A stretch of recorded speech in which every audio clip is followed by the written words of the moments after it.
नमस्कार प्रिय विद्यार्थियों, योग प्रश्नोत्तरी भाग 8 हम पढ़ेंगे आज, जिसका विषय है सिद्ध सिद्धांत पद्धति। यह हठ योग का सबसे इम्पोर्टेंट ग्रंथ माना गया है। इसकी एमसीक्यू हम पढ़ने वाले हैं और ध्यान से पढ़ना आपने, और समझते हुए, और जो लिख सकते हैं लिखिए, और क्वेश्चन को फाइट कर सकते हैं क्वेश्चन को फाइट करिए। ये एक टाइप है और एक मॉडल के रूप में आपके सामने प्रश्नोत्तरी रहने वाली है, और इसके साथ साथ आपने अपने टेक्स्ट बुक को भी पढ़ना है। प्रश्न ये है, 538 से स्टार्ट करेंगे और लगभग इसके अंदर हम 63 प्रश्नों को पढ़ने वाले हैं। और सिद्ध सिद्धांत पद्धति के रचयिता कौन है, ये सबसे पहले का प्रश्न आज का। गोरक्षनाथ जी हैं, जालंधर नाथ हैं, मत्स्येंद्र नाथ हैं, या भगवान शिव को माना गया है, किसे माना गया है? सही उत्तर आपको बताना है। सही उत्तर इसका है गोरक्षनाथ जी को। ये सिद्ध सिद्धांत पद्धति के पहले रचयिता इनको माना गया है। और गोरक्षनाथ जी को भी पूछे, गोरक्षनाथ किनके शिष्य हैं, तो आदिनाथ जो हमारे मत्स्येंद्र नाथ हैं उनके ये शिष्य हैं। प्रश्न है, सिद्ध सिद्धांत पद्धति में कितने उपदेश हैं? उपदेशों की संख्या पूछी है, और 6 हैं, 7 हैं, 5 हैं, 4 हैं, और टोटल उपदेश हैं इसमें 6 उपदेश हैं। इन उपदेशों के नाम आपको विशेष रूप से याद रखने, बहुत सारे प्रश्न इनसे बनेंगे। 6 उपदेश हैं। पहला है पिंड उत्पत्ति, पिंड विचार है, पिंड का ज्ञान कैसे है, पिंड की धारा यानी पिंडाधार जो है, और पिंड के आधार जिसमें है, और पिंड और पद का समरसता है।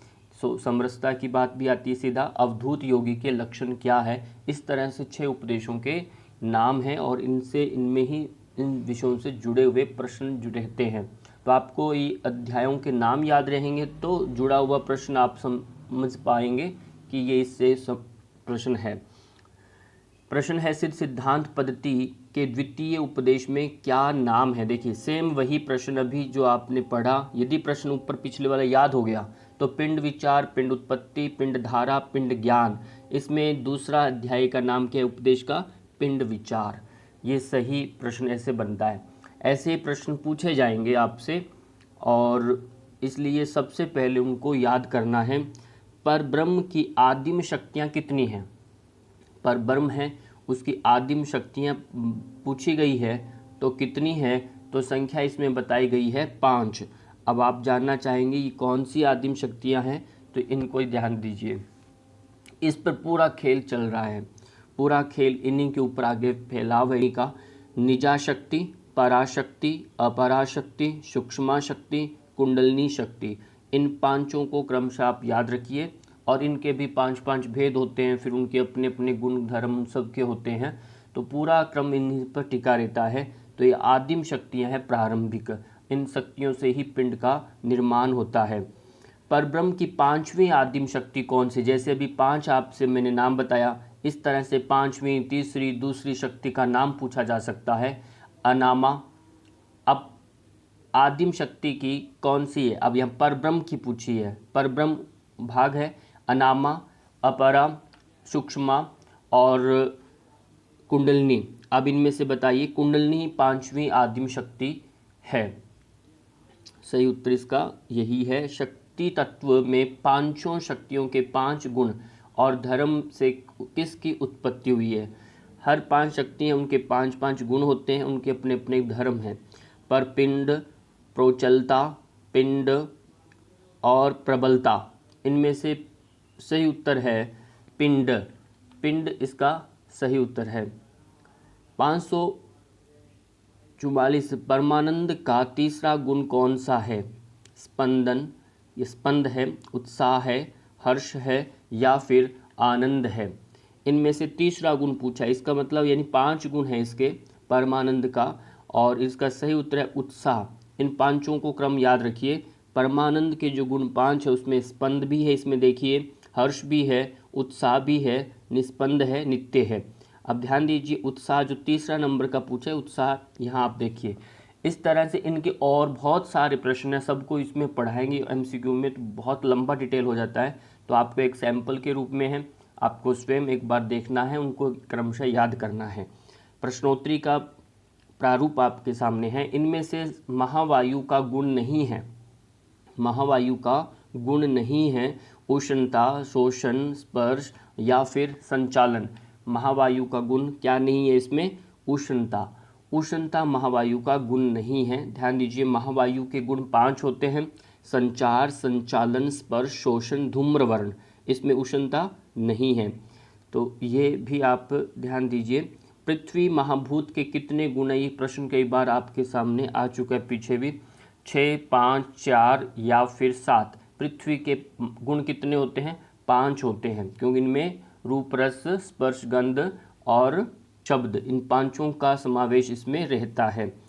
प्रश्न है, इनमें से मन का गुण नहीं है। मन के भी 5 अपने विशेषताएं हैं: जड़ता है, मनन है, मूर्छा है या फिर विवेक। मन में क्या नहीं है, यहाँ आपको बताना है। मन का गुण नहीं है, तो ध्यान दीजिए। पहले तो हमें ये जानना है, इसमें विवेक मन का गुण नहीं होता। विवेक ये बुद्धि का गुण होता है।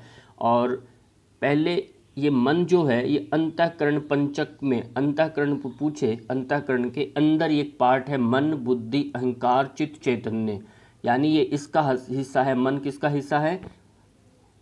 इसका।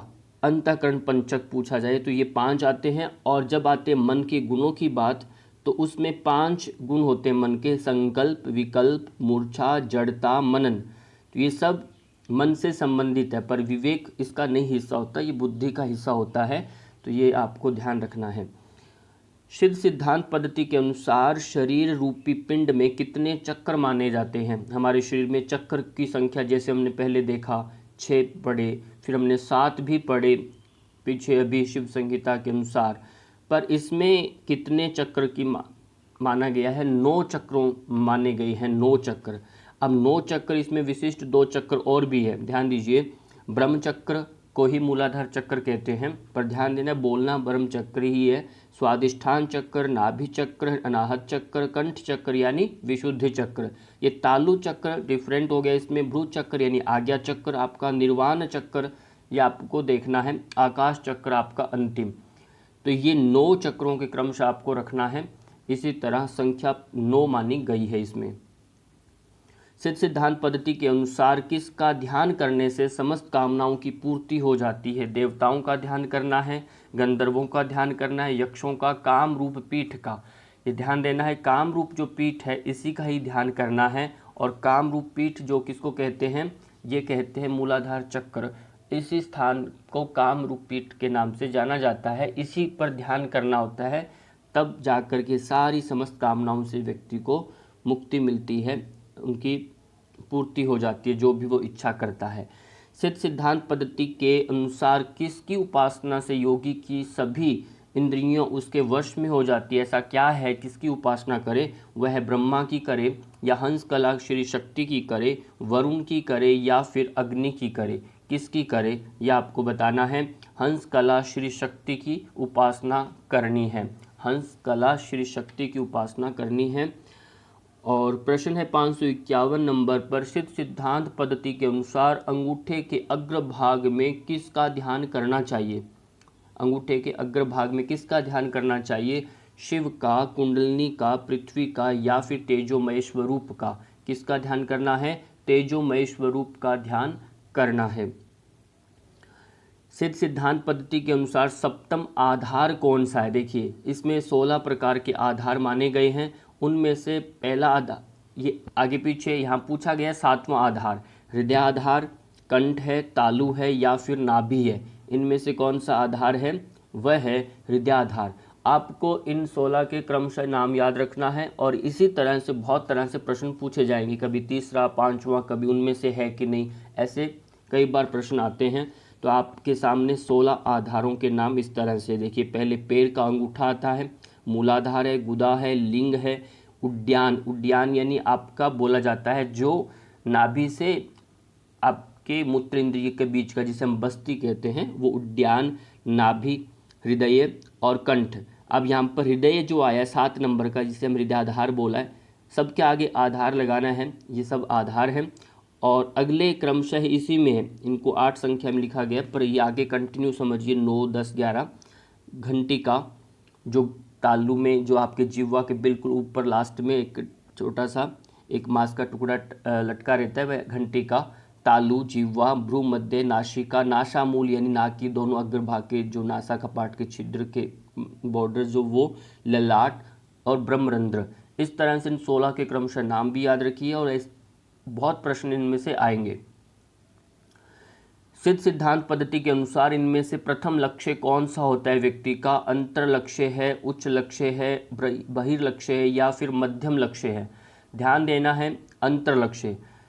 सिद्ध सिद्धांत पद्धति में 3 लक्ष्यों की बात कही गई है, उसमें अंतर लक्ष्य भी आता है, बहिर्लक्ष्य और मध्य लक्ष्य। तो ये तीनों लक्ष्य हैं, उनमें ये यहाँ पहला पूछा गया है अंतर लक्ष्य, उसके बाद आता है बहिर, फिर तीसरा है मध्य लक्ष्य। तो ये क्रमशः भी आप इनके नाम याद रखेंगे और लक्ष्य त्रय के नाम से पूछा जाता है कई बार प्रश्न है आपके सामने ये वाला। सिद्ध सिद्धांत पद्धति के अनुसार व्योम पंचक में चतुर्थ स्थान किसका है? व्योम पंचक की बात हो रही है। कौन पंचक? व्योम पंचक किसे कहते हैं? देखो, तत्वाकाश है, सूर्याकाश है, पराकाश है या महाकाश है। तो इनमें से व्योम पंचक का चतुर्थ स्थान पूछा है केवल, वह है तत्वाकाश। ध्यान दें, व्योम पंचक जब भी आएगा तो आपको क्रम से नाम याद रखना है। अब पहला आकाश, पराकाश, महाकाश, तत्वाकाश, सूर्यकाश। सूर्य में देखो ऊ की मात्रा छोटा लग गया है, ये बड़ा रखना आपने। सूर्याकाश, सूर्याकाश जो है ये 5वां है, चौथा आप देख रहे होंगे तत्वाकाश। इस तरह से व्योम पंचक के नाम सभी आप याद रखो। सिद्ध सिद्धांत पद्धति के किस उपदेश में अष्टांग योग का वर्णन? कोई पूछे अष्टांग योग का वर्णन क्या हुआ है क्या सिद्ध सिद्धांत? हाँ बिल्कुल हुआ है, सिद्ध सिद्धांत पद्धति में हुआ है। क्या उनसे अध्याय में, द्वितीय अध्याय में हुआ है या तृतीय में, चतुर्थ में या 5वें में? किस में हुआ है यह आपको बताना है। सही उत्तर इसका है द्वितीय उपदेश के अंदर ये अपना क्या हुआ है, अष्टांग योग का वर्णन हुआ है। सिद्ध सिद्धांत पद्धति के अनुसार ये आप अनुसार नाम रूप से परे, कौन सा? नाम रूप से परे, यह आपको बताना है। नाम रूप से परे अद्वैत स्वरूप परमात्मा ही देश है। क्या है ये? आत्मा, शिव या फिर ब्रह्म या फिर परम तत्व, यह आपको बताना है। इनमें से सही उत्तर आपको क्या है? वह सही उत्तर क्या है? वह है आत्मा, आत्मा है। एक प्रश्न इसमें शायद छूटा हुआ है, वो आप ये देखना है। कई बार प्रश्न आता है सिद्ध सिद्धांत पद्धति में आसनों की संख्या कितनी है? तो आसनों की संख्या 3 मानी गई है। ध्यान देना है, 3 संख्या आसनों की है। उसमें से पहला आसन जो है स्वस्तिकासन है, फिर पद्मासन है, फिर सिद्धासन है। तो यहाँ ध्यान देना, उल्टा हो रहा है। सिद्ध पद्म आता है हमेशा, पर यहाँ उल्टा है। पहले स्वस्तिकासन, फिर पद्मासन, फिर सिद्धासन है। ये 3 आसनों की इसमें चर्चा की गई है, वो भी द्वितीय अध्याय में ही है। सिद्ध सिद्धांत पद्धति के अनुसार समस्त भूतों में समदृष्टि भावना क्या कहलाती है? सभी भूतों से नहीं, सभी प्राणियों में जिनमें प्राण है उन सब में समदृष्टि भाव क्या कहलाता है? समाधि, प्रेम, ध्यान या भक्ति, उसे हम क्या कहते हैं? वो होता है ध्यान, ध्यान कहा गया है। और सिद्ध सिद्धांत पद्धति के अनुसार व्यष्टि कर्म शरीर में कहाँ स्थित होता है? हमने ध्यान देना, व्यष्टि, समष्टि, ये परमेष्टि, ये सब होता है ना सृष्टि। तो व्यष्टि क्रम शरीर में कहाँ स्थित होता है? जंघा में, पेट के नीचे भाग, पिंडलियों में या अंगूठे के अग्रभाग में। तो ये ध्यान देना, व्यष्टि क्रम जो होता है वो आपके पेट के नीचे होता है, पेट के नीचे शरीर के अंदर बटा हुआ है ये सारा। और सिद्ध सिद्धांत पद्धति के अनुसार व्यष्टि शरीर में सूतल कहाँ स्थित है? सूतल, सूतल का जो स्थान है वो कहाँ पर स्थित है व्यष्टि के अंदर? तो व्यष्टि में गुल्फ में है, जानुओं में है या फिर उदर में है या फिर जंघा में है? क्या पूछा है यहाँ पर? सूतल पूछा है। सूतल कहाँ पर स्थित है? वो है आपकी जंघा में। ये 7 पातालों में से ये सारे, एक सूतल जो है ये 7 पातालों की संख्या है, जिसमें पाताल, तलातल, महातल, रसातल, सूतल, वीतल, अंतल, अतल। तो ये इन सब के शरीर में भी अंगों के साथ इनका समावेश किया गया। वहाँ जंघा का जो संबंध बनता है वो आपके सूतल का, वो जंघा के साथ है। और सिद्ध सिद्धांत पद्धति के अनुसार स्वलोक, स्वलोक जो अपने लोक की बात हो रही है, स्वलोक जो है ये कहाँ स्थित है? तो इसमें ये लोकों की संख्या बताई गई है। तो गुह्य स्थान नाभि प्रदेश में, हृदय स्थान पर या फिर ललाट प्रदेश में कहाँ स्थित है, तो वो आपको बताना है। सही उत्तर इसका वह है नाभि प्रदेश पर। नाभि प्रदेश जो है वहाँ पर स्वलोक का स्थान बताया गया है। ये ब्रह्मांडों के जो नाम हैं, भूलोक, भुवलोक, स्वलोक, महलोक, जनय, तप, सत्यम, इस तरह से 7 लोकों की जो चर्चा है, तो वो याद रखना आपने। 7 इनमें लोक हैं और फिर आगे उस तरह इस तरह से 21 लोकों की इसमें चर्चा की गई है। 21 लोक हैं। सिद्ध सिद्धांत पद्धति के अनुसार ब्रह्मलोक कहाँ स्थित होता है। अब ब्रह्मलोक की बात हो रही है, तो ब्रह्मलोक कहाँ स्थित होता है, तो वो बताना है। गुह्य स्थान पर, ब्रह्मरंध्र स्थान पर, हृदय स्थान पर या फिर ललाट प्रदेश पर। सही उत्तर है ब्रह्मरंध्र स्थान पर ब्रह्मलोक स्थित होता है। ब्रह्मलोक कहाँ स्थित होता है, आपके ब्रह्मरंध्र स्थान पर। ब्रह्मरंध्र यानी सहस्रार चक्र, जो आपका ऊपर का छिद्र वाला स्थान। सिद्ध सिद्धांत पद्धति के अनुसार कुल द्वीप कितने हैं। द्वीपों की संख्या पूछी गई है। द्वीप कितने, 3 है, 7 है, 5 है या फिर 9 है। द्वीप हमारे शरीर के अंदर कितने माने गए हैं, 7। उनके नाम आप इस तरह से देखिए, जम्बू द्वीप है, शाक द्वीप है, सूक्ष्म द्वीप है, क्रौंच द्वीप है, गोमय द्वीप है, श्वेत द्वीप है या 7वां है प्लक्ष द्वीप है। जो इन द्वीपों के नाम भी आप रखिए। और इन द्वीपों के अपने अपने स्थान होते हैं। क्या होते हैं, इनके अपने अपने स्थान होते हैं। जम्बू द्वीप जैसे मज्जा से संबंधित है। शाक द्वीप का संबंध अस्थि से होता है। सूक्ष्म द्वीप का संबंध जो होता है शिराओं से होता है। क्रौंच द्वीप का संबंध जो होता है वो त्वचा से है। गोमय का रोम यानी केश हमारे बालों से होता है। और श्वेत का नख यानी नाखून से होता है। प्लक्ष का मांस से होता है। ये संबंध भी पूछा जाता है। देखिए अगले प्रश्न में आपके साथ संबंध इस तरह से प्रश्न। सिद्ध सिद्धांत पद्धति के अनुसार क्रौंच द्वीप का कहाँ स्थित है। अब कहाँ स्थित है, ये संबंध की बात आ गई। यही प्रश्न आप बताएंगे, शिराओं में, त्वचा में, हड्डी में या फिर नाखूनों में। अब क्रौंच जो है अभी हमने पीछे समझा, वो होता है त्वचा में। तो इस तरह से 7 के नाम 7 तरह से पूछे जा सकते हैं। 7 के स्थान 7 तरह से प्रश्न बनते हैं। सिद्ध सिद्धांत पद्धति बहुत एक उत्तम ग्रंथों में गणना की गई है। सबसे श्रेष्ठ ग्रंथ है गोरखनाथ जी का ये।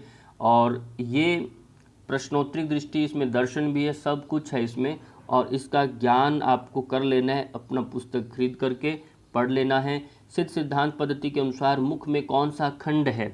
अब ध्यान दीजिए, हमारे पूरे वेष्टि रूपी शरीर के अंदर 9 खंडों की कल्पना की गई है। उनमें से मुख में खंड का कौन सा खंड है ये, तो करपर खंड है, श्रीखंड है, कश्मीर खंड है या भारत खंड है। मुख में, हमारे मुख में कौन सा आता है, करपर खंड हमारा मुख में आता है। इसलिए इन खंडों का शरीर में भागों के नाम दिए हैं और उनका किसी न किसी अंग के साथ संबंध भी बताया गया। जैसे अभी करपर खंड का संबंध मुख से बताया है ना। तो इस तरह से ये हमारे शरीर में 9 खंड होते हैं। उनमें पहला जैसे भारत खंड है। भारत खंड जो गुदा मूल के साथ संबंध होता है। कश्मीर खंड है, उपस्थ यानी लिंग के साथ संबंध होता है। और करपर का संबंध मुख के साथ, ये तीसरा नंबर पर करपर आता है। चौथा श्रीखंड होता है, दायां कान होता है। और शख खंड होता है, ये बायां कान होता है। एक पाद खंड होता है, वाम नेत्र होता है। गंधार यानी दायां नेत्र होता है। कैवर्त यानी बायां कान होता है हैं। और महामेरु यानी दायां कान होता है। ये पहले मैंने श्रीखंड और ये शामखंड जो बताया, ये श्रीखंड दायां नाक और शख खंड जो है वो बायां नाक होता है। वहाँ थोड़ा गलत रिपीट हुआ। तो ये हमारे शरीर में 9 खंड और उनके अपने अपने स्थान हैं। सिद्ध सिद्धांत पद्धति के अनुसार ललाट में कौन सा पर्वत स्थित है। अब ये भी ध्यान रखना, हमारे शरीर में 8 तरह के पर्वत माने गए हैं। 8 तरह के पर्वत माने गए हैं। संख्या पूछे तो भी ध्यान रखना। और उन पर्वतों में से ये पूछा है ललाट स्थान में कौन सा पर्वत स्थित होता है। मलय, सुमेरु, मेनाक या श्रीशैल। ललाट में होता है श्रीशैल। ये 8वें नंबर का ही पर्वत है और ये हमारे कहाँ स्थित होता है, ललाट में। तो सुमेरु पहला पर्वत होता है, सुमेरु कैलाश, हिमालय, मलय, मंद्राचल, विंध्याचल, मेनाक और श्रीशैल। कहने का अभिप्राय, यदि ये सिद्धांत पद्धति पढ़ते हैं तो हमें अपने देश के भूगोलिक स्थितियों के बारे में अच्छे से समझ में आ जाता है। जो हमारे शरीर के अंदर है वही शरीर से बाहर होता है। तो इतना अच्छा सुव्यवस्थित संगम बनाया हुआ है इस दर्शन में, इस ग्रंथ में, तो हमें एक लॉजिक के साथ पूरा समझ में आता है। और इनका संबंध भी स्थानों के साथ दिया गया है और इनकी स्थितियाँ पूरे भारत में कहाँ कहाँ स्थितियाँ बनती है उसी तरह से इनको जमा करके लिखा गया है। तो ये हमारे उस भाग में पढ़ रहा हिस्से में ये बड़ा सुंदर है, जैसे एक नक्शे की भांति है ये। सिद्ध सिद्धांत पद्धति के अनुसार असंख्य बादल कहाँ स्थित होते? असंख्य बादल अश्रुपात में, मुख में, कंठ प्रदेश में, नाभि में, ये कहाँ स्थित होते हैं? ये होते हैं आपके अश्रुपात में। अश्रुपात में असंख्य बादल है, अश्रुपात होता है, बादलों में उमड़ा होता है, फिर पानी झनझन, यानी अश्रुपात होता है। सिद्ध सिद्धांत पद्धति के अनुसार अनेक कृमि, कीट, पतंग कहाँ वास करते हैं? देखो कितना एक लॉजिकली प्रश्न है। आपके पेशाब में, मल में यानी आपके लेट्रिन में, लार में, आपके अमाशय में कहाँ स्थित होते हैं सभी? या आपके मल में निवास करते हैं। गंदगी अंततः वह जो पूरा अपशिष्ट पदार्थ होता है उसमें सब वहाँ जमा हो जाते हैं।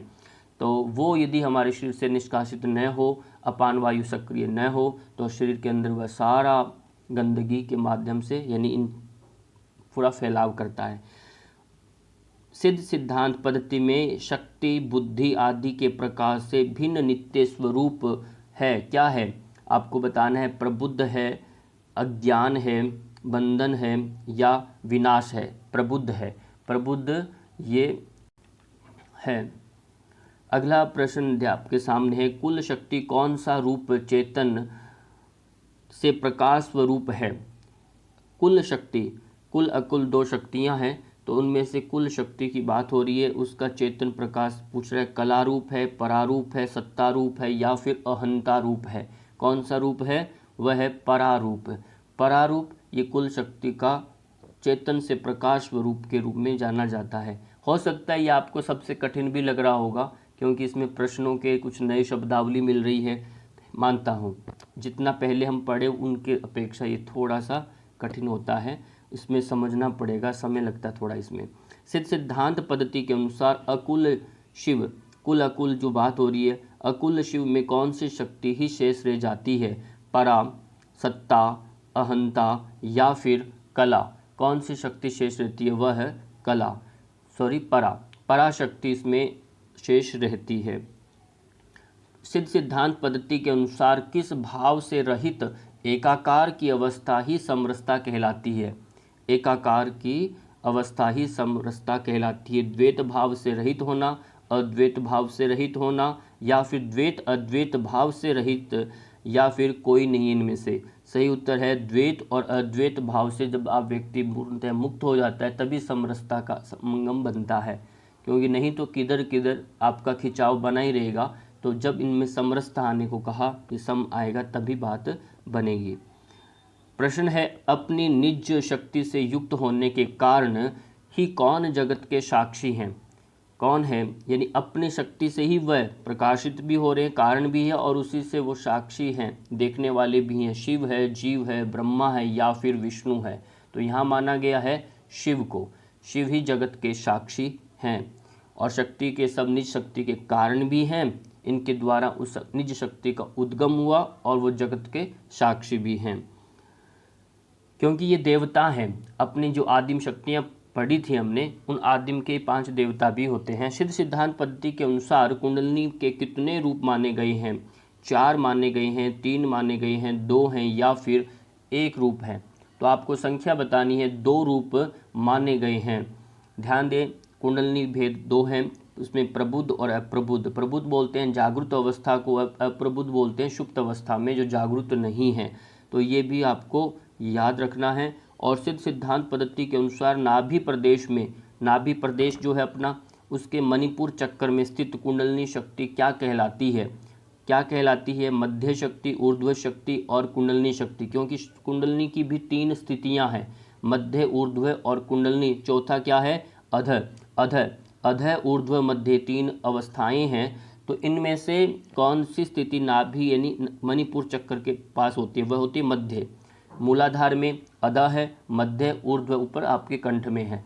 तो ये तीनों स्थितियां भी ध्यान रखनी है कुंडलिनी की। कुंडलिनी प्रकार 2 हो जाते हैं और टाइप्स इनके अंदर के भेद स्थितियां 3 हैं। इनमें कंफ्यूज नहीं होना, 3 को मार्क नहीं करना।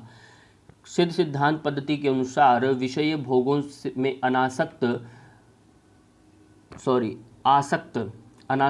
आसक्त मनुष्य किसके वास्तविक स्वरूप को नहीं जान पाते हैं? जब आप व्यक्ति भोगों में आसक्ति भाव रखता है तो क्या स्वरूप को नहीं जान पाता है? वायु के स्वरूप को, कुंडलिनी के स्वरूप को, संसार के रूप को, या देवों के स्वरूप को? यानी जब व्यक्ति आसक्त होता है भोगों में तो क्या नहीं जान पाता? कुंडलिनी के स्वरूप को नहीं जान पाता, क्योंकि वो बहिर्मुखी होता है, अपने अंततः में प्रविष्ट नहीं हो पाता। सिद्ध सिद्धांत पद्धति के अनुसार सृष्टि कुंडलिनी किसका सृजन करती है? सृष्टि जो है कुंडलिनी किसका सृजन करती है? वायु का, देवताओं का, या फिर सकल जगत का? अग्नि का। किसका सृजन करती है? संपूर्ण सकल जगत का सृजन करती है। कौन? कुंडलिनी। किसका सृजन करती है? सकल जगत का, सबका ही। सब कुंडलिनी मार करके कहते हैं पूरा शेष नाग पर पूरा पृथ्वी टिका हुआ है, बीचों बीच ये आधार है। कुंडलिनी के भेद प्रभेदों को वर्णन सिद्ध सिद्धांत पद्धति के किस उपदेश में किया गया है? देखो, उपदेश की संख्या, ऐसे चैप्टर पूछा जाएगा। अष्टांग योग का वर्णन कहाँ है, और ये आपके चक्रों का, अवधूत योगी के बारे में। तो ये ध्यान देना है, टॉपिक के अंदर का कॉन्सेप्ट भी सीधा अध्याय से पूछा जाता है। 6ठे अध्याय में, 5वें में, 4 में, या फिर तीसरे उपदेश में, किस उपदेश में वर्णन मिलता है? सही उत्तर है चतुर्थ उपदेश में वर्णन मिलता है। सिद्ध सिद्धांत पद्धति के अनुसार समग्र मानसिक जितने व्यापार होते हैं, देश की सत्ता अभिव्यक्त है। किसकी सत्ता अभिव्यक्त है? वो मन की, पंचतत्व की, अहंकार की, या फिर शक्ति की। ये सारा जो व्यापार चलता है मानसिक रूप से, वो किसके ऊपर डिपेंड करता है? वह शक्ति के ऊपर डिपेंड करता है। शक्ति ही है एक पराशक्ति जिसके आधार पर ये सब कुछ कार्य चलता है, ये पूरा प्रपंच चलता है। सिद्ध सिद्धांत पद्धति के अनुसार किसे अपने अनुभव से जाना जा सकता है? किसे जान सकते हो अपने अनुभव से? मन, प्राण, बुद्धि, या फिर परम आनंद? किसको जान सकते हैं? अपना अनुभव। अनुभव से ही परम पद को प्राप्त कर सकते हो। कहते कि वो अनुभव ही है जो आपको अपना अनुभूति कराएगा, बाकी सब आप वैसे दूसरों के समझ सकते हैं, क्योंकि परम आनंद एक ऐसा अनुभव होता है जो व्यक्तिगत ही होता है, किसी के कराने से नहीं होता। तो वो एक मार्गदर्शक होते हैं, पथदर्शक होते हैं। जैसे गुरु ने बताया, गुरु ने एक आपको रास्ता बताया, इस मार्ग पर चलिए। अनुभव आपका होगा, गुरु का अपना व्यक्तिगत अनुभव है। इस तरह से मार्ग दिखाने वाले व्यक्ति हो सकते, शास्त्र हमारे मार्गदर्शक है, परम पद की प्राप्ति कराने का एक मार्ग प्रशस्त करते हैं, पर अनुभव आपका होगा, व्यक्तिगत होता है। प्रश्न है, सिद्ध सिद्धांत पद्धति के अनुसार साक्षात शिव ने किस मैंने उस परम पद को क्या कहा है? शिव को स्वसंवेद्य, अजर, अमर, अखंड, या सत कहा? क्या कहा है उसे? स्वसंवेद्य। स्वसंवेद्य के नाम से उसको संबोधित किया गया है। परम पद को क्या कहा? स्वसंवेद्य। हम आज पूरे 600 प्रश्न यानी कंप्लीट हो जाने हैं हमारे, और 5 हमारी टेक्स्ट बुक कंप्लीट आज हो जाएगी। और किस गुरु के द्वारा समीचीनतया मार्गदर्शन की ही एकमात्र किसकी प्राप्ति का उपाय है? समीचीनतया मार्गदर्शन यानी अच्छे तरह से, एक विधिवत, उसकी कौन सी एकमात्र प्राप्ति का उपाय है? राजकीय पद प्राप्ति का, सुख ऐश्वर्य प्राप्ति का, परम पद की प्राप्ति का, या फिर धन संपदा प्राप्ति का? किसका ये उपाय है? वह सही उत्तर है परम पद की प्राप्ति का। परम पद की प्राप्ति का बताया गया है। प्रश्न देखिए बड़ा आ रहा है। सिद्ध योगी, अब हमारा 6ठे अध्याय से संबंधित प्रश्न रहेंगे। सिद्ध योगी गुरु के द्वारा परम पद की प्राप्ति के रूप में योग मार्ग का उपदेश देकर परमात्मा का ज्ञान करवाने पर उसी पल स्वयं के अनुभव से किसका साक्षात्कार हो जाता है? मैंने बताया, योगी के द्वारा अब उन्होंने मार्गदर्शन किया, उपदेश दिया, पर अनुभव अपना है उसका। किसका साक्षात्कार हो जाता है? शिव का, ब्रह्म का, अलख निरंजन परमेश्वर का या सिद्धों का?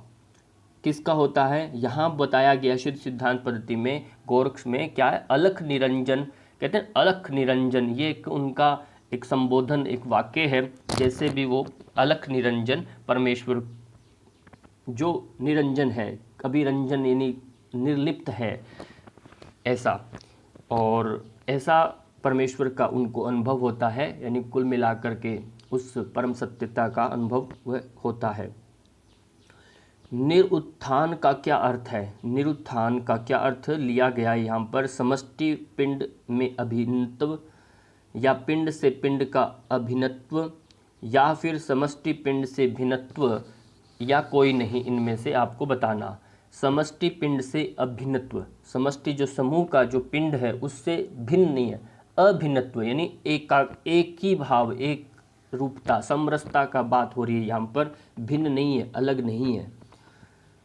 तो जो कर्म पुण्य प्राप्ति के लिए किए जाते हैं उन्हें क्या कहा जाता है? हम जो कर्म करते हैं पुण्य प्राप्ति, सदकर्म कहलाते हैं, उत्कृष्ट कर्म स्वधर्म, या फिर सकाम कर्म कहलाते हैं। जो पुण्य की प्राप्ति के लिए करते हैं उसे कहते हैं उत्कृष्ट कर्म।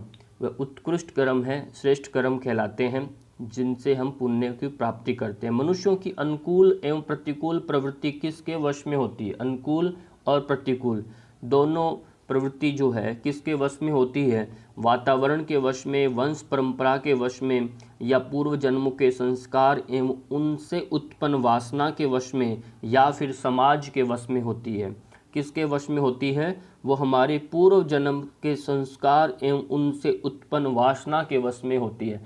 ये हमारा ही एक पूरा हिस्ट्री होता है जो हमें समय समय पर अपने को संस्मरण में आता है, याद बनता है। जब सामने कोई ऐसी घटना घटित होती है तो हम वो अपने आप रोमांच, हमारा शरीर उस प्रकृति के अनुकूल एक अपने आप नृत्य करने लगता है। पर हमारा विवेक ऐसा होता है, सद्ग्रंथ ऐसे होते हैं जिससे हमें उनको रोकने की कोशिश करते हैं, हम नया सृजन करते हैं, नया प्रारब्ध को ठीक बनाने के लिए। योग साधना में रत साधक को कितने वर्षों के बाद सिद्धि की प्राप्ति होती है? 1 वर्ष, 2 वर्ष, 12 वर्ष, या फिर 6 वर्ष लग जाते हैं? कितने वर्ष लगते हैं? सही उत्तर है 12 वर्ष लग जाते हैं। प्रश्न आपके सामने देखिए, सिद्ध गुरुओं की वंश परंपरा कितने प्रकार की होती है? वंश परंपरा पूछी है तो वो यहाँ पूछी गई है 84 प्रकार की, 5 प्रकार की, 12 प्रकार की, या फिर 1 प्रकार की। उत्तर आपके सामने पहले आ गया है। 5 प्रकार की वंश परंपरा, उसमें आईनाथ परंपरा है पहली, फिर विभूति धारण करने वाली गुरुओं की परंपरा है, और फिर आता है आपका इसमें 2 नंबर कहाँ गया, और फिर एक आता है नाथ परंपरा हुई, और एक आता है योगीश्वर परंपरा, है ना, विभूति धारण करने वाले गुरुओं की परंपरा, और एक और आता है इसमें योगेश्वर परंपरा।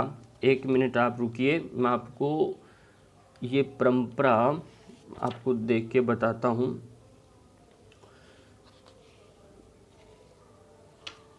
इसमें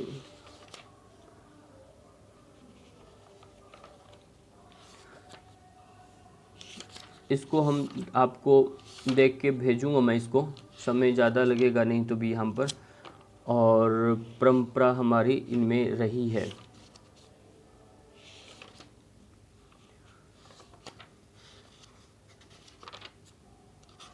चलिए अभी ये नहीं मिलेगा,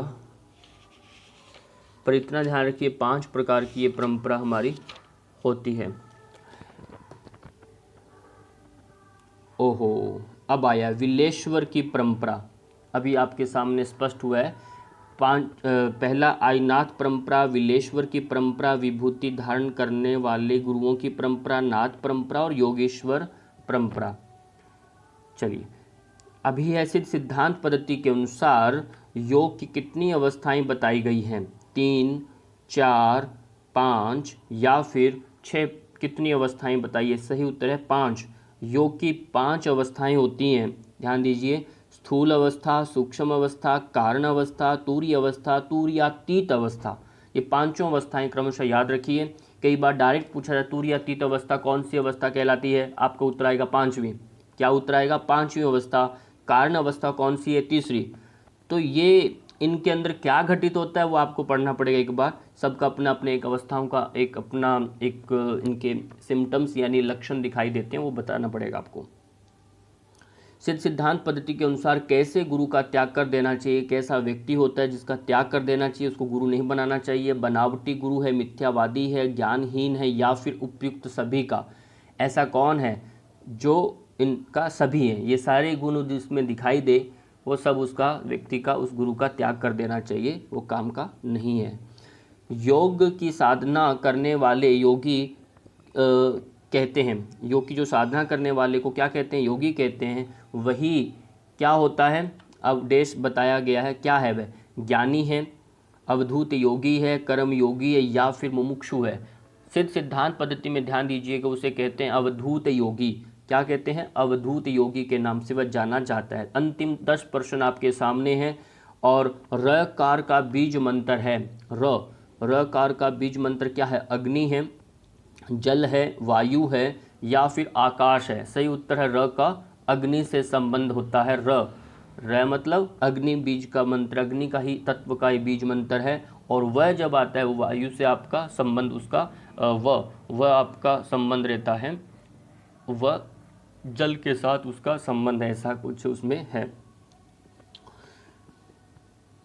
और वह का जल से ही संबंध होता है। सिद्ध सिद्धांत पद्धति के अनुसार आत्मद्रष्टा योगी को क्या कहा जाता है, आत्म जो अपने स्वयं को देख लेता है उसे हम क्या कहते हैं, वो आपको बताना है। समदर्शी, वीतरागी, अवधूत योगी या फिर धीर पुरुष उसको योगी कहते हैं, क्या कहते हैं वो आपको बताना है। उसे हम क्या कहते हैं, अवधूत योगी के नाम से जानते हैं। किस नाम से जानते हैं, अवधूत योगी के नाम से जानते हैं। प्रश्न आपके सामने है, सिद्ध सिद्धांत पद्धति, सिद्ध सिद्धांत पद्धति में जो पहले अभी हम र पढ़ा था, र का जो संबंध अग्नि से है तो उसमें एक आता है य मतलब यह शब्द जो है वो संबंध उसका वायु से है। बस य का संबंध वायु से है, र का संबंध अग्नि से होता है। दो शब्द की बात हुई इसमें बीज मंत्रों की, तो ये दोनों तत्व ध्यान रखनी है, वायु तत्व और अग्नि तत्व। सिद्ध सिद्धांत पद्धति के अनुसार पूर्णता किसकी चिर संगिनी गृह धर्मिनी है, पूर्णता अवधूत योगी की, निष्काम योगी, सकाम योगी या फिर विषय भोगी वाले योगी की। पूर्णता किसकी संगिनी है, वह है अवधूत योगी की संगिनी है। 594 माया ही अवधूत की दृष्टि में डैश क्या कहलाती है, माया ही मीन, मृग, ईश्वर या फिर शिव क्या कहलाता है। माया होती है उसको मीन, मछली का नाम दिया गया है, संसारिक मीन, इसलिए मीननाथ, मीननाथ भी योगी हुए हैं, मीननाथ। तो मीन मछली जैसे दिन भर चलती रहती है, कभी सोती है क्या पानी में, इस तरह से हमारा मन जिसने अपने मीन को लगाम में दे देता है, मन को बांध लेता है, वही सिद्ध योगी कहलाता है। सिद्ध सिद्धांत पद्धति के अनुसार किस मत का खंडन किया गया है, एक मत है वेदांतियों का मत, वैशेषिकों का, मीमांसकों का या फिर उपयुक्त सभी का। किसका खंडन किया गया है, ध्यान दीजिए, खंडन किया गया उपयुक्त सभी का, इन सब को खंडित किया गया, इनकी मान्यताओं को यानी इनके पद्धति का जो प्रक्रिया को इन्होंने खंडन किया है मत को।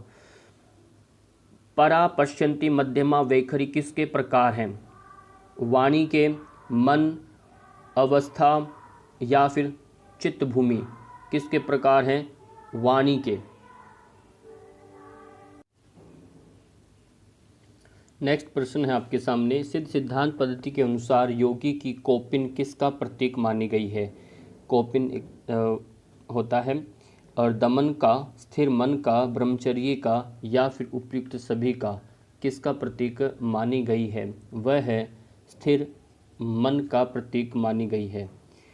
प्रश्न, यदि आप अपने को चिरायु देखना चाहते हैं, लंबी उम्र का लेना चाहते हैं, तो अनधिकारियों को क्या नहीं बताना चाहिए, सिद्ध सिद्धांतों की पद्धति के बारे में, सत्शास्त्र के बारे में, सिद्धों द्वारा निर्देशित मार्ग के बारे में या फिर उपयुक्त सभी। ये तीनों बातें जो बताई गई हैं, ये बातें नहीं बताना, जो यदि वो उसके योग्य नहीं है, अनधिकारी है, तो आपको उनसे नहीं बताना। तो ये सब गोपनीय गूढ़ बातें होती हैं। योग को जितना इतना हल्के सार्वजनिक कर रखा है ऐसा नहीं होता, ये एक व्यवहारिक बातें। असल में ये जो शास्त्र बातें होती है ठीक है, ये बातें अलग है, पर इसको प्रैक्टिकली जो बातें जो जिया जिसने वो बातें कहीं भी नहीं बताते। सत्य सत्वज्ञ जो सत्व को जानते, सत्वज्ञ महात्मा को क्या नहीं होता, न कोई दुख होता है, न किसी से भय होता है, न राग न द्वेष होता है। सही बात है, सब बातें उसमें नहीं होती उपयुक्त सभी। आज का अंतिम प्रश्न है और इस सिद्धांत पद्धति से जुड़ा हुआ, पूर्णता किसकी चिर संगिनी गृह धर्मनी मानी गई है? पूर्णतया धर्मात्मा पुरुष की, परमात्मा की, अवधूत योगी की और ब्रह्मचारी की। किसकी मानी गई है? सही उत्तर है अवधूत योगी की। ये गृह धर्मिनी चिरसंगिनी मानी गई है। इसी के साथ कंप्लीट, और जैसा भी लगे अच्छा बुरा आप मैसेज करके बताइए, और फिर मिलते हैं आगे नेक्स्ट वीडियो में।